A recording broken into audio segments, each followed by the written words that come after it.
Hello, Gamecock fans. I'm Spencer Ball. And I'm JP Barry. Welcome to Ball Don't Lie, SGTV's premier live sports show. JP and I will be giving you our weekly insight every Friday. This week on the show, we're talking South Carolina baseball and softball. And later, everything you need to know about what has happened and what will happen pertaining to March Madness. Be sure to stick around for this week's edition of Head to Head Pick'ems. And without further ado, welcome to Ball Don't Lie. Welcome to the Kennedy Greenhouse Studio. I'm Spencer Ball. And I'm JP Barry. This is the one where there's a right answer and there's a wrong answer. I'm always the get-back game guy. There's so many teams with so many good wins. Because, they love seeing Clemson lose no matter what. Well, I think there's a lot of people that love seeing Clemson lose. Yeah, Return of the King released 20 years ago today. There you go. And for that reason, give me the Noles. I like being right more than I like being happy. I think the committee made the right choice. Florida State did not lose a football game. It's football. This is college football. How can you not be romantic about baseball? It's just such a tremendous sport. It's time. Is it time? I think it's time. This is Ball Don't Lie. Gamecock Baseball got off to a rough start in SEC play against Ole Miss, and unfortunately, it won't get any easier for them as they play the Vandy boys this weekend here in Soda City. And Spencer, it's been an interesting start to the year for Gamecock Baseball because it's been a little bit of an inverse as to what we expected. Going into the year, the Gamecocks were thought to have one of the best lineups in baseball, and then it was going to be whether the pitching can figure it out. Meanwhile, since they've played teams like Clemson and Ole Miss and USC Upstate, some more tough opponents, it's been the pitching showing up, but the hitting's gone a little MIA. Yeah, it reminds me, if you'll remember that stretch last year, kind of when Will McGillis got hurt and the offense just kind of died for a couple weeks. That's the way it's looked so far. Like a couple months. Yeah, I mean, it definitely was a rough stretch for them. But that's the way it looks right now is they've had a really hard time putting runs on the board, even kind of getting in slugfest with teams like Georgia State. And, those are the games last year that this team was comfortably winning and just launching balls out of the park against. Yeah, and, it's really kind of disappointing because, you love seeing dingers, but it's just kind of, at least right now, it's a little bit of a waste. And the real trouble has come with runners in scoring position. The Gamecocks are dreadful at that and just striking out a little too much. Of course, we still have great individual performances like Kennedy Jones, Ethan Petrie, but it's just been a real struggle so far, especially for guys like Cole Messina when, you have these opportunities for big-time, like two-out RBI situations. The Gamecocks have fallen completely flat. A little update here. Today's game has been postponed due to forecasted weather. Unsure if they're going to add it on to Monday, or I think we're having a doubleheader tomorrow starting at 1, actually. That'll push back Eli Jones versus Carter Holton to tomorrow at 1, and then Dylan Eskew versus Bryce Cunningham. And, I'm still interested to see who comes ahead with the Sunday starting role. Yeah, I know they used Becker in kind of a long relief role in the last Ole Miss game, and he went 5 innings in that one, I believe. Really, really solid performance from him, and was one of the reasons the Gamecocks were able to steal a victory out in Oxford. But this team, doesn't really have that reliant third starter, but again, the pitching really hasn't been the problem so far to start the season. But I'll be interested to see how the Bats try and get back to normalcy that we saw last year because, as you mentioned, going from Ole Miss to Vandy, it doesn't get any easier. But really, the rest of the SEC, it doesn't get any easier. There aren't a lot of, free victories left on the schedule. It's going to be slugfest, till tournament time. And that's why you got to take care of business at home. And, one thing for South Carolina is they haven't played at home against a big-time opponent this year because the Clemson game got postponed due to weather. That was supposed to be in Founders Park. They did play at Segra in Columbia, but, playing in your home ballpark is just a different feeling. You feel a lot more comfortable. You have your routine and everything. And then the Ole Miss series is on the road. So this is your first big chance, in front of your home fans. And, Mark Kingston, not to say his back is up against the wall, but his recent record against SEC teams is rather poor. So we gotta start getting in gear, I think. Yeah, and the Gamecocks were great at home last year, so we'll look for that trend to continue this weekend. And staying on the diamond, South Carolina's softball team also resumes SEC play this weekend. But first, we're going to talk about their huge midweek win against Clemson. In 12 innings, they defeated the 11th-ranked Tigers 6-4, with Elena Vaughter throwing a 12-inning complete game, 158 pitches. That's absurd. That's a stat That's a 1980s Major League Baseball stat. Yeah. That's awesome. I love stuff like that. And something that really sticks out to me about this softball team for the Gamecocks is, how outstanding their pitching is, a 1.56 ERA as a team, but how that only ranks 9th nationally. Yeah, and I should have looked at the list when I made this and seen kind of if there are teams that just don't play anybody. Kind of like if you'll imagine Gonzaga in basketball. Or like McNeese State. At least in recent years, like maybe there's a team who's just playing against like the equivalent of me and JP in the batter's box, and they could just, just collect some nice 0 ERA starts. But for the Gamecocks, doing this as an SEC program is really impressive. They're 22-7 on the year, ranked 23rd. It's been a really solid start to the season. They do have some tough tests ahead as they have a 3-game series against number 7 Tennessee at home this year.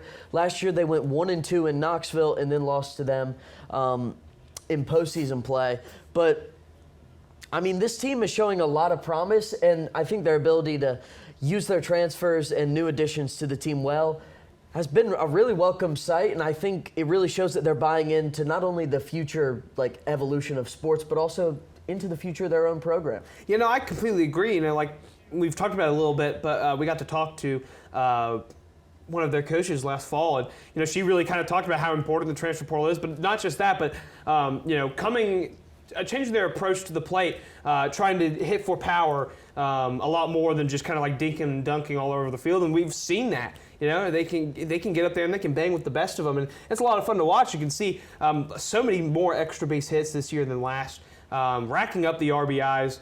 So it's just been a great start. I'm very excited to track the rest of this team's season, especially as they enter SEC plays. The SEC has really come ahead as one of the premier conferences in college softball. Absolutely, and for me, it's going to be someone like Riley Blampede to carry the offensive load. She leads the team in batting average, at least with the amount of games started she has, and in RBI, and she's just kind of been the premier bat for this squad the last couple seasons.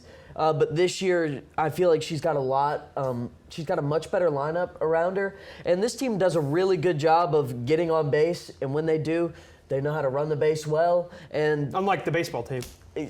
There you go. And bring runners home, and that's the name of the game, especially for a team. They've gotten better at hitting for power, but by no means are they one of the premier teams in the nation at it. But when you have such a good pitching rotation and you can just score a couple runs, sometimes that's all it takes. Yeah, and the SEC is not going to get any easier with Oklahoma coming over, as well as Texas. Oklahoma is, of course, the Death Star, of college softball, but Texas is not any. Yeah, they not met a in the slouch title either. game 2 exactly, years ago. Yeah. Those are two just ridiculous teams, and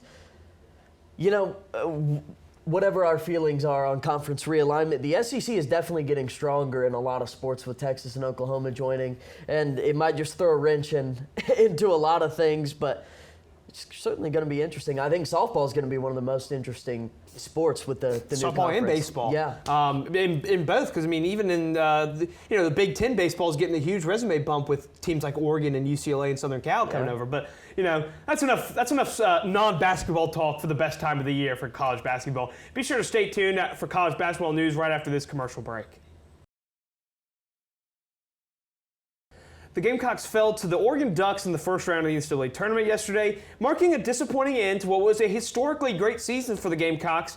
An Oregon team that is definitely no slouch. I think they were only an 11 seed because of the abhorrent disrespect that goes towards the Pac-12, which we have notedly fought against for many months and maybe even years here on Ball Don't Lie.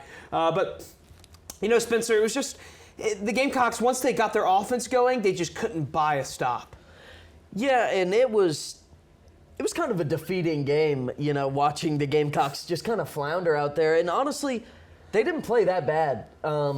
Oregon they showed up. And Oregon never came back down to earth shooting-wise. Jermaine Couisnard, who, 40 points. I remember watching drop 30-plus on LSU and Oregon in his last year. South Carolina had some real talent with that last Frank Martin team that was so disappointing. You had Devin Carter, the future Big East Player of the Year. You had Jermaine Couisnard. Then you had guys who were still on this team, like Josh Gray. Jacoby Wright. And Jacoby Wright. It's just, how did that team Anyway. Sorry. Yeah, but Cousinard and then, the big man down low for the Ducks and Folly Dante, 23 points, 6 rebounds. Really impressive from the free throw line. I think, that was kind of the Gamecock strategy is if he's got a free layup, just hack him and send him to the line. But he performed pretty well there. And, as you see, Oregon shot almost 60% from the field. And the Gamecocks they really just couldn't answer Cousinard. He was too physical in the paint. He was hitting every contested three imaginable. And guys like Michi Johnson, Talon Cooper, and BJ Mack were the only people in double figures for the Gamecocks. Everyone else, barring like Jacoby Wright, really didn't step up offensively. And yeah, the Gamecocks just couldn't get anything going on the inside. It was a tough matchup for guys like Colin Murray Boyles. But, it's where the SEC not being as good as it thinks it is comes back to bite teams in the NCAA tournament, because South Carolina, the whole conference season, didn't play against a big man who could play like N'Faly Dante, someone who's that physically gifted and physical down low, but also he has the finesse and the ability to make free throws. We're so used to guys who are just down there to take up space and grab rebounds. They didn't know how to deal with it. They didn't know how to deal with the zone on defense that Oregon was running, clogging up the paint. They didn't know how to deal with a guard like Jermaine Cousinard, who can be physical, just kind of burrow his head down low and not settle for just horrible threes. Yeah. It's where this conference desperately needs something to kind of flip this way, because it's been the last 4 or 5 years of the SEC being so great in the regular season. They can't make shots, but hey, our defense is great. We can grab rebounds. Surely this will be victorious in March. And they play teams that can actually get good looks and make them, and it's all over. And, the Gamecocks, I really do think they could have hung with Oregon. It just really wasn't there yesterday. And I think something going forward for this team that's going to be crucial is scheduling a more challenging non-conference, because, this team was playing DePaul out in the Arizona Invitational. And as cool as it was, and as cool as a graphic that Tyler made, VMI is not going to be a tournament team. So just getting different looks and preparing yourself for the future, especially as this program continues to grow, I think would be a good thing for them, because as you mentioned, they've never seen a big man that's 7'1", can impose his will in the paint, but he's 4 inches taller than Colin Murray Boyles. Yeah. It's the only thing that came close to that we played was Clemson, and we lost to them. And we like the Oregon game, we played well, but we just couldn't get a stop because of how they played. And Oregon and Clemson very similar on defense as well. But this Oregon team, once again, I just don't see how they were in 11. They were I believe they finished 4th in the Pac-12. Well, they weren't going to get in the tournament. Yeah, they needed to win the auto bid. They had 20-plus wins and I think 23. Yeah, it was ridiculous. But Dana Altman, still undefeated with the Ducks. He's 8-0 in the first round.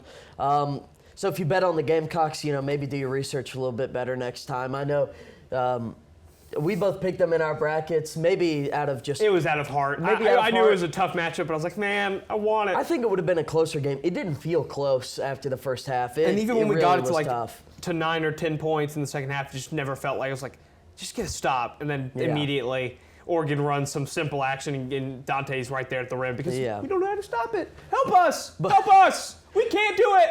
However, I'd like to point out that still an amazing season for the Gamecocks. A historically great year. I think we'd be remiss not to talk about it. The team was projected 14th out of 14th in the SEC. Came in second in the regular season. I want to say at least tied for second. I want to say if I'm wrong. Yeah, tied for second. I know it's close. We lost the tiebreakers. Ended up being 5th. But still, it's a ridiculous season. Tied for the most wins in program history with the 2017 team that made the Final Four. So this is a huge step in the right direction. I don't think anyone was prepared for it to happen this soon in Lamont Paris's tenure. So a huge shout out to the guys. Unfortunate the way the season ended, but excited for next year. But hey, on the even brighter side for USC, the women's team begins their tournament run at home today against the Presbyterian Blue Hose. And JP, I think we checked before the show, the Gamecocks are favored by 53.5. 53.5 points. Presbyterian up the road in Clinton. Good on them for making the NCAA tournament for the first time ever. But the pause tells you all you need to know. Good on them. represent the Big South. Hey, at least the families are within traveling distance. You know, instead of playing like Stand proud. Iowa, instead of having to travel to like the Albany regional, you get to, you know. You can come on down to Klein. Hey, but stand proud. You are strong, Presbyterian. Yeah, I mean, you know, huge up for them getting their first tournament bid. You know, winning a game in the tournament, advancing to play the Gamecocks. Don Staley, of course, the SEC Coach of the Year. They're the only undefeated team in the NCAA.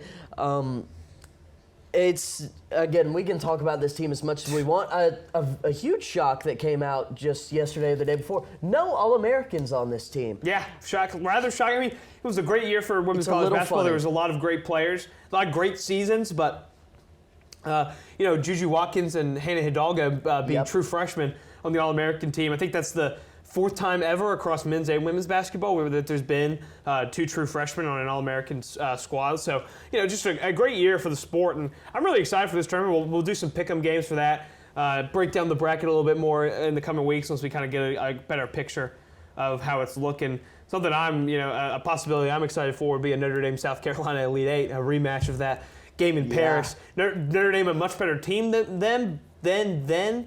I was going to say than them. I was like, No, I misspoke, but of course.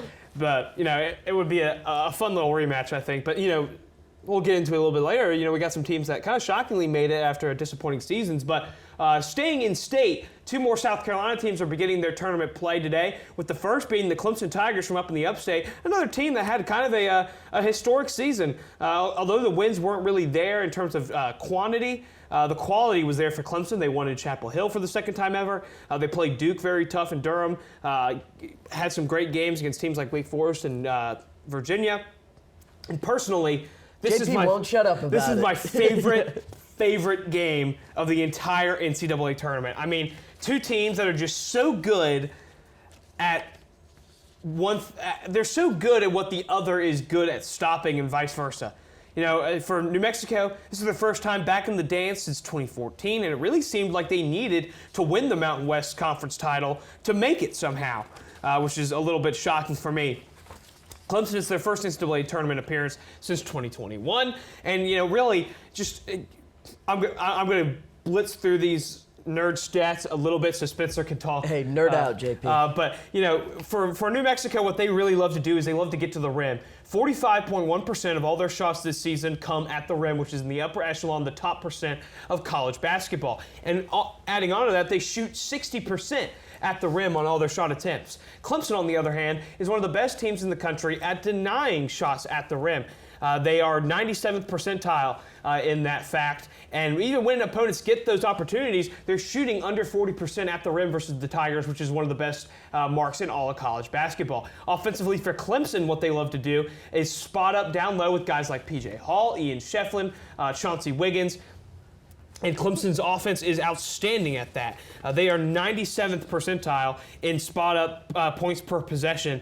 And with an effective field goal percentage of 52.8, they are really, really good at that. Meanwhile, New Mexico is amazing against it, and they hold opponents to under 40% from the field and under 30% from beyond the arc. And something that I think where this game will be won or lost is jump shot shooting. Clemson's defense, while it's good, struggles against teams that shoot jump shots a lot, and New Mexico is a team that struggles at shooting jump shots. So Clemson can force New Mexico into taking tough shots, but if New Mexico can make those, Clemson's defense is going to have to adjust a little bit, run a little bit more of some pressure, which they're not exactly accustomed to.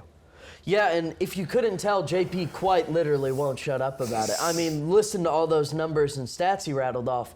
No, but I mean, this is going to be a great matchup, and I think you made some really good points that it's always fun to watch a game like this where your strength is kind of stopping that strength is another strength of the opponent, if that makes sense. Yeah, no. It's like, it's going to be a lot of fun, I think. I think everyone's excited for this matchup. The 6'11" is typically a pretty good line. 30 and 25 since 2010. There you go.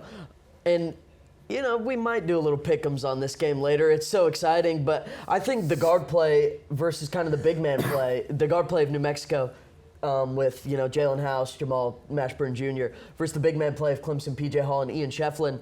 I think those are kind of the centerpieces of each team, and just seeing how they perform, it's going to be a lot of fun. Yeah, and in games like this, it could be like not an underrated, but like an unheralded hero showing up. It could be someone for Clemson like R.J. Godfrey, or Joe Girard, or from New Mexico. It could be someone like Donovan Dent coming off the bench for guys like Jamal Mashburn and Jalen House. Although they've been running a lot of 3-guard lineups, so we'll see. I just I'm really excited for this. It's two teams that don't have a ton of historical success in the tournament, so someone's got to win. So that's always a fun part. That's right. And staying in state, our second SC team is the College of Charleston Cougars, who will have to get past the Alabama Crimson Tide to escape the first round.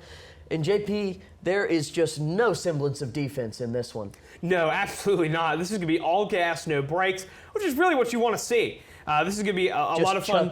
It's a nighttime game, so you'll be able to sit back and enjoy it. While Clemson plays at 3:15 or 3:10, I can't remember. For Alabama, they're going through a little bit of an unprecedented level of success with their men's basketball team. Their 4th straight NCAA tournament appearance, but what's been kind of lacking is the results. Yeah, they've made the tournament, again, 4 straight years. And last year, I believe as a 1 seed, kind of went out sad, with Brandon Miller, the now Charlotte Hornets legend. The year before, losing to the Notre Dame Fighting Irish in the first round. I do. Hey, Cormac Ryan. JP wouldn't let me live that one down, I imagine. Not saying I'm a Bama fan or anything, but celebrating the Fighting Irish tournament success is. I got a noise complaint at Base West because of that in the Rutgers game, but there you go. But no, this Bama team is really good at shooting the ball. They shoot a ton of 3-pointers, as you can see there. Almost 37% of their points come from 3, and it's going to be up to just pretty much who shoots it better. I think, JP. Both of these teams, they just love to shoot the ball, and whichever team gets hot today, I think is going to be the team that moves on. And for Charleston, back-to-back NCAA tournament appearances. Yeah, they've only been at Division I level since about the mid-'90s, and they do have 1 win in the NCAA tournament back in 1997, their first appearance. But, this is, it's been a great run for Pat Kelsey and company there at Charleston in the CAA. And so, they're coming into this game thinking, why not us? They had a great year last year, fell short in the tournament against, I think, San Diego State. And so they come into this with Ante Bursavic, I think is how you say that, Rennie Smith and Ben Burnham, who are big 3-point threats. So if they get hot, then they go down low, because Alabama doesn't really have the size to guard against someone like Ante. Well, they have Grant Nelson, who's like 7'5", but he's massive, but he is like really, he's not very physical. Yeah. Yeah, and so Bursavic looks like he was built in like a Soviet factory for post players. So a little bit of a discrepancy there. Jokic type. I'm excited for this. It's always fun to see mid-majors from the Carolinas going out there. And it's a very winnable matchup. Like we said, no defense. Alabama has a history of going out sad. They're limping into the tournament, lost 4 of 6. And, they're 21-11. So that's, not a historically strong record for a 4 seed. They have good metrics, but metrics don't win basketball games, as we've seen. And we might see here in a little bit as up in Brooklyn, Wisconsin is nationally seen on upset alert for their matchup against the James Madison Dukes of the Sun Belt. I think this is going to be another one of those games that everyone is talking about. It's just going to be awesome. James Madison, of course, winning the Sun Belt title. And I just have to mention it. App State losing to Arkansas State in the semifinals and not even getting to play James Madison. After we talked about him on Bubble Watch, just it was hurt. Brutal. They choked hard. Poor Miles Tate. Just really sad. But the Dukes just kind of in every sport just coming alive this year. Really impressive with them. Hey, book a ticket to Omaha. Let's you might see them there, but a 13-game win streak, which is the longest active streak in the country, finding their stride at the right time. One of the few teams with over 30 wins in the tournament, and they're taking on a Wisconsin team who looked really, really good in the Big Ten tournament, upsetting Purdue, and playing a really close game to Illinois in the final. Yeah, that's my thing, is that this is a Wisconsin team that I was very down on. I ripped them to shreds over the course of February where they looked so terrible. Then they flipped the switch in March a little bit. I like a lot of the pieces on this team. Max Klesman is a clutch three-point shooter. I love A.J. Storr, the transfer from St. John's, as well as Tyler Wall, who can go up and get a nice board, and he's just kind of an all-around good player. And Chucky Hepburn was the guy in the tournament they went to, a guard who can just get downhill, get to the paint. Made a lot of clutch inside buckets against Purdue, which is tough to do with Zach Edey holding down the paint. Yeah, and so, truthfully, with a lot of people picking James Madison, would it be an upset if Wisconsin won? I feel like, as down as I was on this team, I think that it's entirely possible that Wisconsin wins this. I think that they definitely have the talent. They have the experience. James Madison played one of the worst schedules in college basketball. Wisconsin played perhaps the best. And so I think that this is going to be a great game, most certainly. That's a 9:40 p.m. tip-off at Brooklyn. But we will be there. You'll get our thoughts on this, I think. I think we chose for pick'ems. We didn't. I don't think so. But it's a great one. Not we will be in Brooklyn. Let's not mislead anyone. Mario we will be reference. Watching the game. If we somehow made it to Brooklyn by 9:40, that would be awesome. But we could go to Seton Hall's NIT game at 11:30 a.m. tomorrow. Oh, that's what we do. Oh, that's what we do. I had to get one plug Good for point. the National Invitation Tournament. The hopeful champions. Moving on, St. Mary's taking on Grand Canyon. Looks to be another fun Scratch first that, round reverse matchup. As I just die on stage. I mean, I made a can't go on reference. after that. Oh, God, we're losing it. A bad minute, but mid-major madness as Grand Canyon takes on St. Mary's in a West Coast thriller. Look at Matthew Dellavedova and Bennett's bald head for St. Mary's. But you know what? I hate it when this happens, when two mid-majors play each other in the first round. It's really unfortunate because really, both of these teams should be playing on in the rest of the tournament and potentially facing each other in the Sweet 16 or something, but one of them has to lose here, which is very unfortunate. Grand Canyon, they've only been Division I for a decade, and they're already in their third NCAA tournament appearance. And so it's their most wins in a season in program history, even dating back to their D2 days. And we know, as Gamecocks, we saw this. We saw this team play. They're a very fun team to watch. And they felt our sword. Yeah, they did. They tasted our steel, and it did not agree. And they get to the line a lot. They're a very good offensive rebounding team. They have great metrics, especially for a mid-major who plays in the WAC. And the transfer from Tyon Grant Foster. He's incredible, awesome. scoring almost 20 a game, 6 rebounds and 2 steals.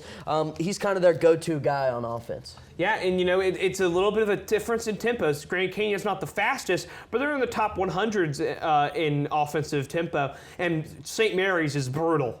Oh my God, 358. It feels like you're watching high school basketball without a shot clock with them, but they're very efficient in it. This is, normally what we see in St. Mary's is a great defense, horrid offense. They slow it down and just try to win it 48-47. But this is a St. Mary's team that can score and they can be very efficient with it. And they've won NCAA tournament games in their last 2 appearances. And this is a great game. It's once again it sucks that this has to happen. But for Grand Canyon, it's the matchup of Aiden Mahaney versus Tyon Grant Foster, 2 great guards. And Alex Dukas, he's the stretch big that I think is the key to all this. Gabe McLaughlin for Grand Canyon is a great big, and he can stretch the floor too. So it's going to be about which one of them can really hit their shots better and play, I think, better defense and get up on the boards, because neither of these teams are necessarily very tall. Yeah, I think it's a really interesting matchup. I think anyone that matches up with St. Mary's is just really interesting how they're going to handle it because of their tempo. Slowing the game down, waiting to get a shot up on offense until the shot clock rings like 5 is a really interesting way to play, and I think it's kind of what we talked about with the Gamecocks, right? There's very few teams that play like this, so you kind of don't know what to expect. So I think and even fewer that play at such a high level with it. Exactly. St. Mary's is one of the pioneers of this, slow it down, play tough defense. We don't need to score 50 points to win a basketball game.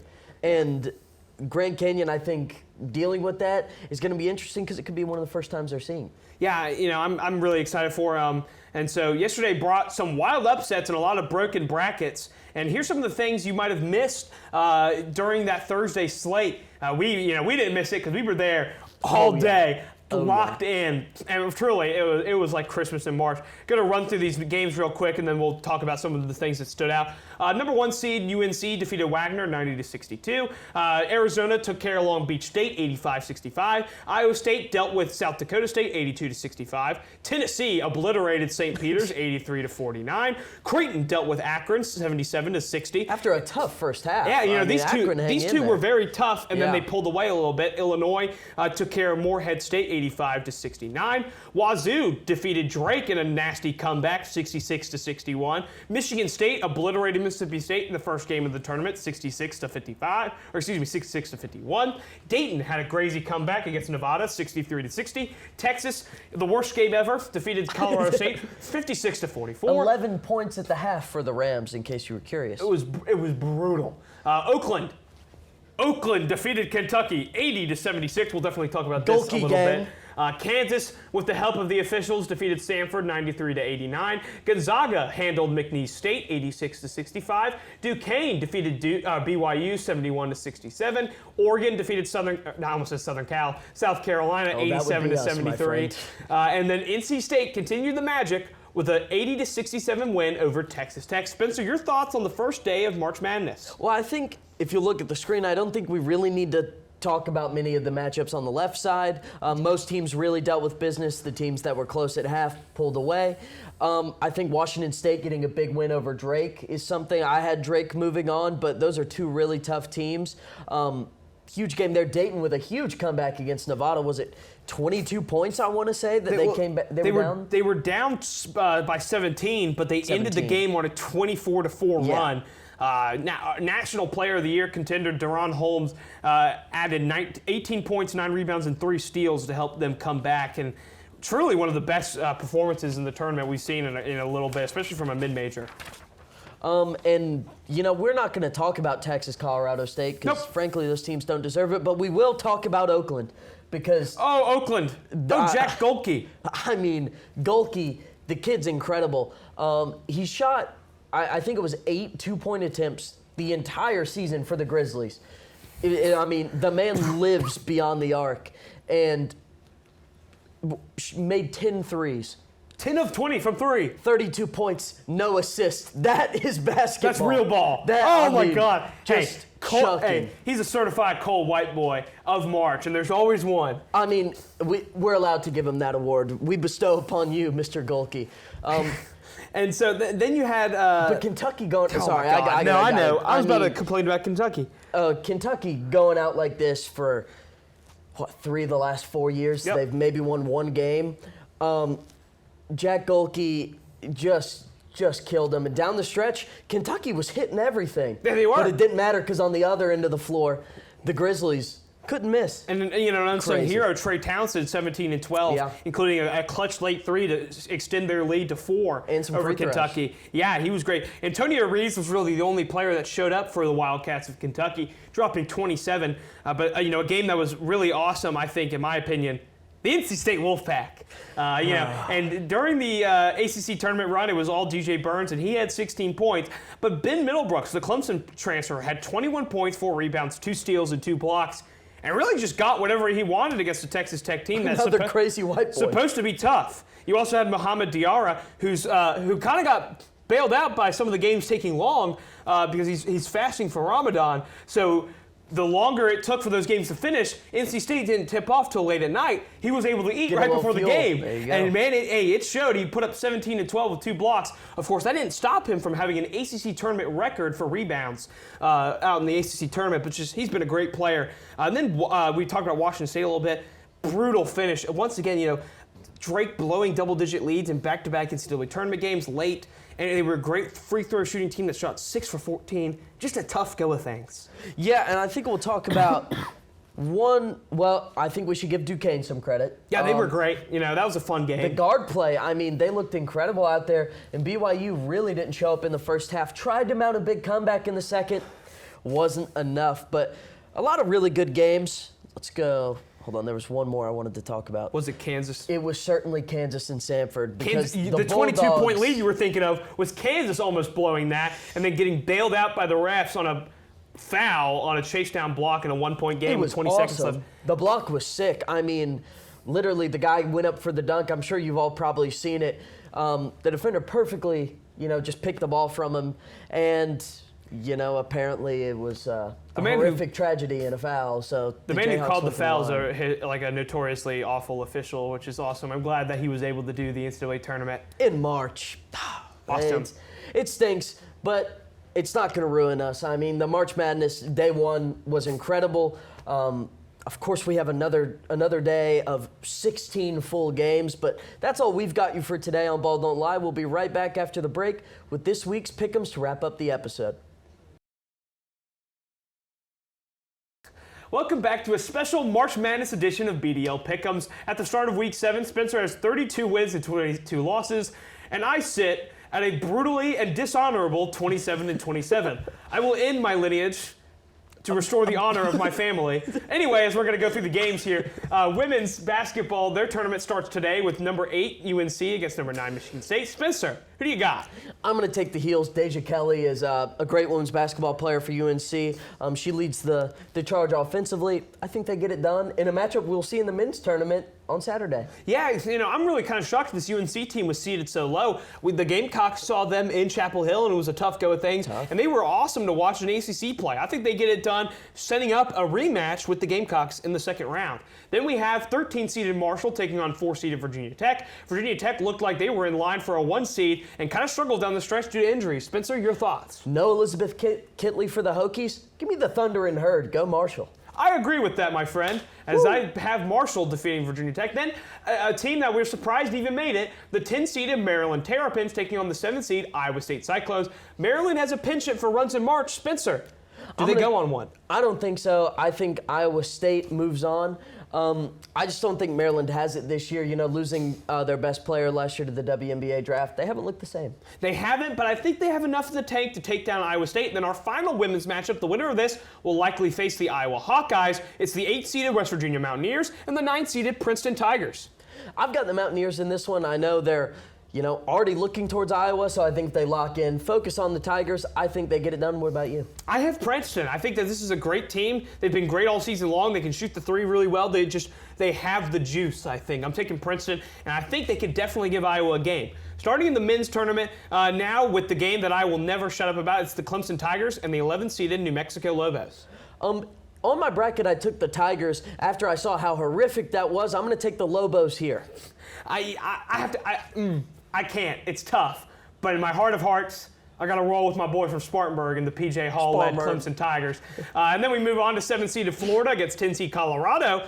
Big matchup of styles here. Florida without Micah Hand locked in after he broke his leg in the SEC tournament. Spencer, who do you got? Yeah, tough break for the Gators. I'm going to go with the Buffs. I think they just get hot from 3, and I think they're a team to watch out for moving forward. I agree. Buffs, go Colorado. Bison are cool. Then we go on to number 4 Alabama against number 13 College of Charleston. Spencer, do we have any magic in the Palmetto State? It wasn't the Gamecocks bringing the magic yesterday, but I fear it was always the Cougs, JP. I think they get hot from 3 and they take down Bama, beat them at their own game. I completely agree. In the 6, it was always the Cougs. Give me Charleston. Then our final matchup, St. Mary's, my beloved Gales, against the Grand Canyon Antelopes. Spencer, it's a late night 10:05 tip-off out in Spokane, Washington. Sicko hours. Oh, we're going to be locked in. Who do you got? First off, shout out Antelopes. Cool mascot. Yup. I mean, that's so random. Love that for Grand Canyon, but I love the Gales in this one. I think they get it done. They slow it down. This is a basketball game that people who don't like basketball will hate. Oh, dude. They are going to hate pretentious this one. NBA fans will be like, how do you guys watch this? They'll be like, shut up, nerd. It's Aiden Mahaney time as he drives to the hoop to make it 43-39 with 2 minutes left. Give me the Gales. Anyway, that was the last game. So eloquently said. That's going to do it for this episode of Ball Don't Lie. Be sure to follow us on Instagram, X, and Facebook at SGTV at USC. To keep up with all of our content, be sure to also visit us online at SGTV at USC.com. For SGTV, I'm JP Barry. And I'm Spencer Ball. From all of us here at SGTV, have a great weekend, Carolina. forever to thee.